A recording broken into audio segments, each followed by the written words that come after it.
জাকাত যাদেরকে দেয়া হবে কে, ঠিক আছে, জাকাত কাদেরকে দিবেন আপনি, জাকাত কাদেরকে দিবেন এটা আমি বললে হবে না, এটা শরীয়ত যেটা বলে সেটাই হবে। কি বলেন? আমি বলবো যে অমুককে দিয়ে দেন, না, হবে না। তাহলে এটা কয়েকটা খাত আছে। কয়টা খাত? শরীয়তে, ইসলামী শরীয়ত বলে মোট 8টা খাতে আপনি জাকাতের এই টাকাগুলো প্রদান করতে পারবেন। আল্লাহ তাআলা বলেছেন সূরা তাওবা 60 নং আয়াতের মধ্যে আল্লাহ তাআলা এই কথা বলছেন। তিনি বলছেন, ইন্নামাস সাদাকাতু লিল ফুকারাই ওয়াল মাসাকিন ওয়াল আমিলিনা আলাইহা ওয়াল মুআল্লাফাতি কুলুবুহুম ওয়া ফির রিকাব ওয়াল গারিমিনা ওয়া ফি সাবিলিল্লাহি ওয়া ইবনিস সাবিল ফরিদাতাম মিনাল্লাহ ওয়াল্লাহু আলিমুন হাকীম। যাকাত প্রদানের খাত হচ্ছে কয়টা? 8টা। 1 নম্বর আল্লাহ রাব্বুল আলামিন বলছেন, ইন্নামাস সাদাকাতু, সদকা তথা যাকাত পাবে তারা, লিল ফুকারা, যারা ফকির রয়েছে। এখন ফকির কাকে বলে? যাদের কিছুটা সম্পদ আছে, কিছুটা সম্পদ আছে, তবে তারা এই মুহূর্তের মধ্যে একটা সমস্যার মধ্যে পড়েছে। আপনি তাকে কিছুটা সহযোগিতা করলে, কিছুটা হেল্প করলে সে উঠে দাঁড়াইতে পারবে। এই জাতীয় মানুষদেরকে বলা হয় ফকির। ফকির মানে দরিদ্র, যার কিছু আছে, ধরেন থাকার একটা ঘর আছে, সামান্য কিছু আছে, দিনে আনে দিনে খায়, কিন্তু এমন একটা অবস্থার মধ্যে এখন পতিত হয়েছে, সে এখন আর একবারে অসচ্ছল হয়ে গেছে। আপনি তাকে জাকাত দিতে পারবেন।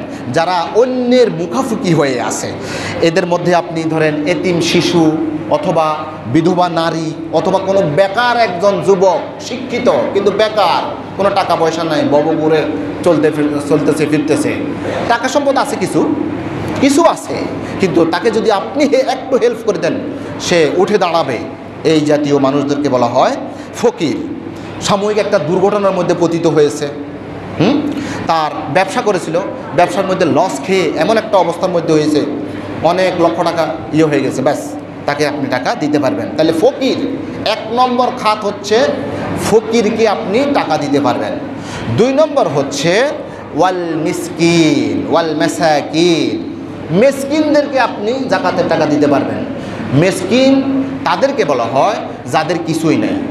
ফকিরদের কিছু আছে আর মিসকিনদের কিছুই নাই, একবার কিছুই নেই। ধরেন আরেক জায়গার মধ্যে তিনি একটা ঝুপড়ি ঘর তৈরি করে সেখানে তিনি থাকেন, এই জাতীয় যদি হয় তখন তিনাকে আপনি জাকাত দিতে পারবেন, যার কিছুই নেই, মিসকিন।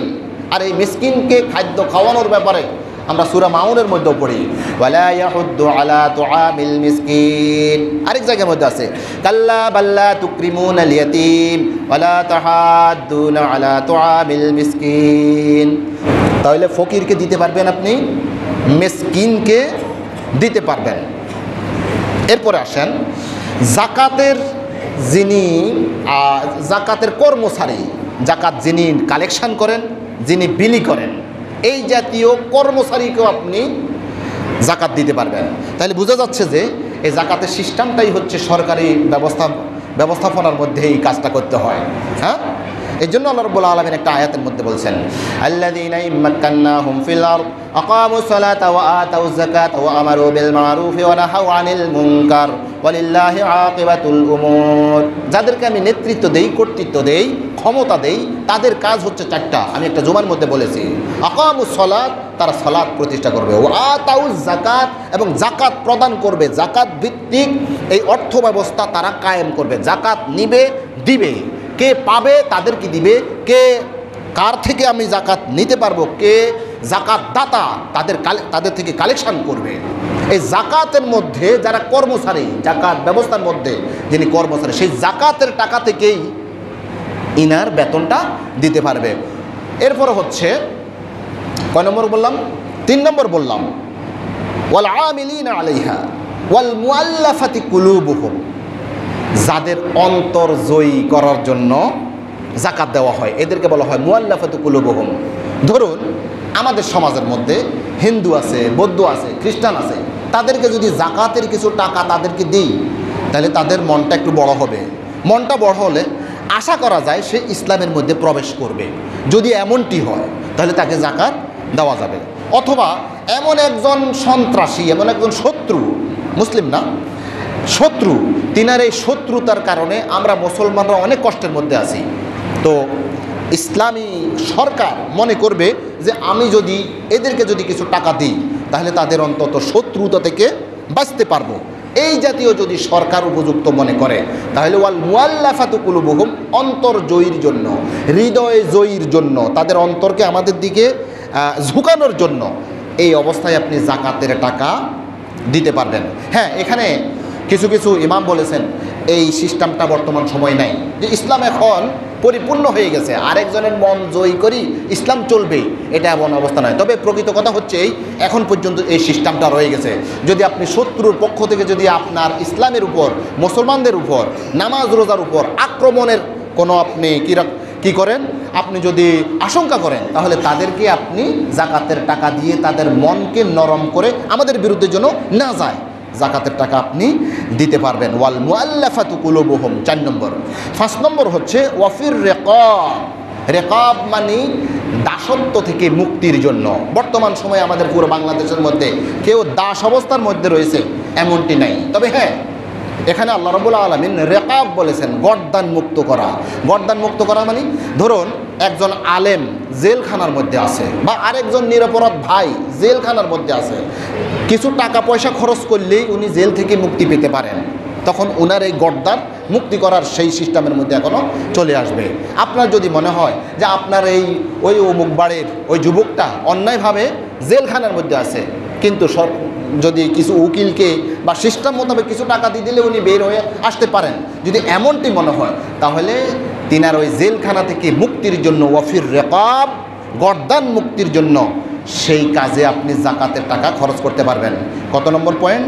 5 নম্বর পয়েন্ট। ওয়াল গারিমিনা। গারিমিন বলতে যারা ঋণী আছে, আপনি অবস্থাশালী কিন্তু এখন ঋণ অবস্থার মধ্যে রয়েছেন, এমন ঋণ কিছু টাকা পয়সা আপনার কাছে আছে, মাসে আপনি 5-6 হাজার টাকা পান, ঠিক আছে, 8-10 হাজার টাকা পান, এটা ঠিক আছে, কিন্তু আপনি এমন একটা কার্যক্রম করেছেন সেখানে আপনার 20 লক্ষ টাকা, 50 লক্ষ টাকা, 30 লক্ষ টাকা, 10 লক্ষ টাকা আপনার সেই টাকা আপনি ঋণী হয়ে গেছেন। আপনার 5,000 টাকা, 10,000 টাকা, এইটা দিয়ে আপনি কি সেগুলো কি শোধ করতে পারবেন না। এই জাতীয় ঋণগ্রস্ত ব্যক্তিকে এই জাকাতের টাকা থেকে জাকাত দিতে পারবেন। এরপরে হচ্ছে ওয়াফি সাবিলিল্লাহ। 7 নম্বর হচ্ছে ফি সাবিলিল্লাহ। ফি সাবিলিল্লাহর ব্যাখ্যা মুফাসসিরিন কিরাম অনেক দিয়েছেন। ফি সাবিলিল্লাহ মানে আল্লাহর রাস্তায়। তো কোনো ইমাম বলেছেন, কোনো মুফাসসির বলেছেন যে ইসলামের জন্য উপকার হয় এই জাতীয় সকল ভালো কাজে জাকাতের টাকা দিতে পারবেন। কিন্তু এটা জমহুর ওলামায়ে কেরামের এটা মত নয়, মানে অধিকাংশ আলেমের এটা নয় যে জাকাতের টাকা আপনি মসজিদের জন্য, মাদ্রাসার জন্য, এটা তো ফি সাবিলিল্লাহ, এটার মধ্যেও কি দিতে পারবেন না। ইসলামী শরীয়ত বলে মসজিদের জন্য, মাদ্রাসার জন্য, এগুলোর জন্য আপনি দিতে পারবেন না, অথচ এগুলো সৎ কাজ। তাহলে অফি সাবিলিল্লাহ বলতে এখানে মুফাসসিরিন কিরাম বলেছেন যারা আল্লাহর দ্বীনকে কায়েমের জন্য, আল্লাহর দ্বীনকে প্রতিষ্ঠার জন্য যুদ্ধের ময়দানে তারা মুজাহিদ অবস্থায় লিপ্ত আছে। তারা বাড়িতে কিন্তু এমনি সচ্ছল হতে পারে, তারা টাকাওয়ালা পয়সাওয়ালা, কিন্তু উনি ধর্মযুদ্ধে গিয়েছেন, ইসলাম প্রতিষ্ঠার জন্য তিনি যুদ্ধ করছেন। সে সকল যোদ্ধাদেরকেও আপনি কি দিতে পারবেন? জাকাতের টাকা দিতে পারবেন। ওয়াবনিস সাবিল, আর যারা মুসাফির তাদেরকেও আপনি জাকাতের টাকা দিতে পারবেন। ওনার বাড়ি হচ্ছে নেত্রকোনা, বাড়ি হচ্ছে সিলেট, ওই নীলফামারী, আসছে আপনাদের এখানে কাজের জন্য, কাজ পায় না, দিনে আনে দিনে খাইতে পারে না, বাড়িতে তো নাই। এখন ইনি এখান থেকে ওখানে যাইয়া কিছু ওখানে যাবেন সেই পয়সাও নাই, অথবা এমনটি হতে পারে ওনার বাড়ি সিলেট, অনেক টাকাওয়ালা পয়সাওয়ালা, আসছেন আপনাদের ফেনীতে আসার পর উনি এমন একটা প্রেক্ষাপটে পড়ে গেলেন, উনি যে একটু আবার সেই বাড়িতে যাবেন, দেশে যাবেন, সেই টাকাটা উনার নাই। এখন আপনার সেই জাকাতের টাকা আপনি যদি তাকে দেন, সে কিন্তু অবস্থাশালী, বাড়িতে কিন্তু পয়সাওয়ালা, কিন্তু এখানে আসি সে একবারে তার কোনো পকেটের মধ্যে 1 টাকাও নেই। এই জাতীয় মানুষদেরকেও আপনি জাকাতের টাকা দিতে পারবেন। ফরিদাতাম মিনাল্লাহ, আল্লাহ রাব্বুল আলামিন বলছেন এটা আল্লাহর পক্ষ থেকে নির্ধারিত খাত। ওয়াল্লাহু আলিমুন হাকিম, এই খাতের মধ্যে কে কোন অবস্থার মধ্যে আপনি দিচ্ছেন, আল্লাহ রাব্বুল আলামিন খুব প্রজ্ঞাবান এবং খুব অভিজ্ঞতা সম্পন্ন।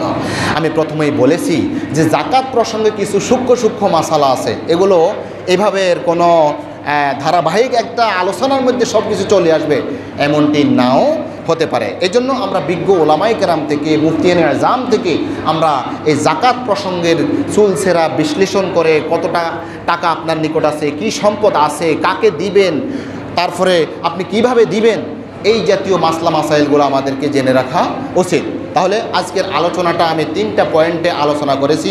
1 নম্বর পয়েন্ট ছিল ইসলামের মধ্যে জাকাতের অবস্থান, 2 নম্বর হচ্ছে কাদের উপর জাকাত ফরজ, 3 নম্বর পয়েন্ট আমি বলেছি এই জাকাতের টাকাগুলো কাকে কাকে আপনি দিতে পারবেন। আপনি দেখবেন অনেক সময় হয় কি আপনার দৃষ্টিতে মনে হচ্ছে যেন এই লোকটা গরিব লোক, কিন্তু আপনি খোঁজ নিয়ে দেখেন তার 2 লক্ষ টাকা 5 লক্ষ টাকা আছে, সে সুদের উপর লাগাই রেখেছে। এরকম হয় না? এমন ভদ্র গরিবও আছে না? হ্যাঁ, আপনি তো তাকে জাকাতের টাকা দিচ্ছেন, অথচ সেই জাকাতের টাকা নিয়ে ওই সুদি একটা কাজ কারবার মধ্যে লাগাবে। এই জাতীয় মানুষদেরকে আপনি জাকাত দিবেন না। জাকাত দেওয়ার সবচেয়ে হকদার হচ্ছে আপনার যারা একেবারে নিকটবর্তী আত্মীয় স্বজন রয়েছে। আপনি দিবেন একবার আপনার ঘরের মধ্যে আপনার এখন আগুন জ্বলতেছে না, আপনি আরেক জায়গায় বাজারে যাইয়ে আগুন জ্বালাবেন, এটার দরকার নাই। আপনার একবারে নিকটবর্তী যারা আছে তারা হচ্ছে সবচাইতে জাকাত পাওয়ার বেশি হকদার। আর এই কথাটা এটা বলে দিয়েন না যে ধরো এই তোমার জাকাতের টাকা থেকে দিচ্ছি, উনার একটা প্রেস্টিজ আছে না, আপনি দিচ্ছেন, অন্য অনেক ধরনের তরিকা আছে, পদ্ধতি আছে, এমনভাবে আপনি দিবেন সে হয়তো বলতেও পারবে না, মনে করছে যে আপনি তাকে হাদিয়া দিচ্ছেন। আপনার মনের মধ্যে কিন্তু আমি জাকাতের টাকাটাই দিচ্ছি। এভাবে কাউকে জাকাত দেওয়ার সময় ভাই ধরেন আপনার জাকাতের টাকা দিতেছি, উনি কি জাকাতের টাকা শুনলে আর নিবে? ওনার একটা আত্মসম্মান আছে না, এই জাতীয় আপনি দিবেন না। আপনি দেখবেন যে ছেলেটা এতিম কিনা, আসলেই সে প্রাপ্য কিনা, আর যদি সে এলমে দিন পড়ালেখার মধ্যে আছে এই জাতীয় আপনি আবার প্রতিষ্ঠানে দিবেন না। আমি এই বিষয়ে আমি একটু বিরোধিতা করতেছি, প্রতিষ্ঠানে দিবেন না। প্রতিষ্ঠানে হুজুরকে দিতে দিবেন না, হুজুররা বিভিন্নভাবে এটা কিছু শরীয়তি মারফতি কথা আছে, আমি সেদিকে যাচ্ছি না। আপনি একবারে সরাসরি আপনার ছেলেটাকে এ ধরো বাবা তোমারে 500 টাকা দিলাম, এ ধরো তোমারে 5000 টাকা দিলাম, ডাইরেক্ট আপনি তার হাতে দিয়ে দিবেন। আপনি কোনো হুজুরের কাছে দিয়েছেন, এখানে কিছু সমস্যা হয়ে যেতে পারে, আল্লাহ মাফ করুক। তাহলে আপনার মনের তাসাল্লির জন্য আপনি এমনভাবে টাকাটা দিবেন যেন একবারে আপনার মূল জায়গার মধ্যে আপনি যেন দিয়ে দেন। একবারে গরিবে অনেক সময় হয় কি, আরে কত কথা বলবো, সময় শেষ। আমরা কি করেছি, জাকাতের লুঙ্গি বাইর করেছি, জাকাতের কাপড় বাইর করেছি, ঠিক না? জাকাতের কাপড়, হ্যাঁ, আজকে অমুক দানশীল ব্যক্তি জাকাত দিবেন, অমুক চিত্র নায়িকা জাকাত দিবেন। তো জাকাত নিতে গিয়ে কতজন একজনের উপর একজন পড়ে উষ্ঠা খায়, পড়ে মারা গেছে, এই জাতীয় আমরা সংবাদের মধ্যে পাই, আছে না? না, এরকম না। আপনি গোপনে গোপনে এই জিনিসটা তাদেরকে সম্মানের সাথে দিতে হবে। আপনি তাদেরকে আনছেন, আনি তাদেরকে ছোট করি আপনি টাকা দিচ্ছেন, এটা ইসলামী শরীয়ত বলে না। আপনি গোপনে গোপনে তাদেরকে দিবেন। আপনার এটা ফরজ একটা বিধান, এই ফরজ বিধান পালন করতে গিয়ে আরেকজনে আপনার এখানে আসি, সেখানে হাঙ্গামা করে মারা যাইব না, এটা ইসলামী শরীয়ত বলে না। আপনি কি করবেন, আপনি একটা লিস্ট করবেন, আমি তাকে দিব, তাকে দিব, তাকে দিব, ব্যাস গোপনে গোপনে গোপনে গোপনে আপনি নিজে দিয়ে আসবেন। এটা আপনার নিজের কাঁধের দায়িত্ব।